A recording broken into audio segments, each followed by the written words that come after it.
lumalaki yung utang mo kahit nagbabayad ka naman, baka nagagawa mo tong one mistake na to. Maraming nagme-message sa akin na nakakaranas na nagbabayad naman sila ng utang pero nahihirapan silang makalabas. And when I ask them questions, I find out that they are making this one mistake.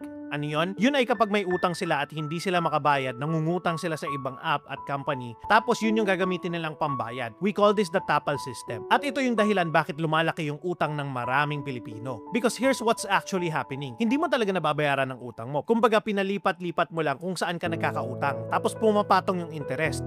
Ang ending, mas lalong lumalaki yung utang mo at dumadami pa. So ano magandang gawin dito? Una, dapat gumawa ka ng debt inventory. Ilista mo lahat ng utang mo kasama na yung total balance, interest rate at monthly payment. Pangalawa, pumili ka ng payoff strategy. Merong dalawang option dyan. Yung debt snowball at debt avalanche. I-research mo na lang. Pangatlo, habang tinatapos mo yung mga utang mo, wag mo nang dagdagan. Ito actually yung pinakamahirap na part. Pero hindi ka makakaahon habang inaangat mo yung sarili mo gumagawa ka pa ng mga pabigat at gumagawa ka pa ng ibang dahilan para mas lalong lumubog ka sa utang.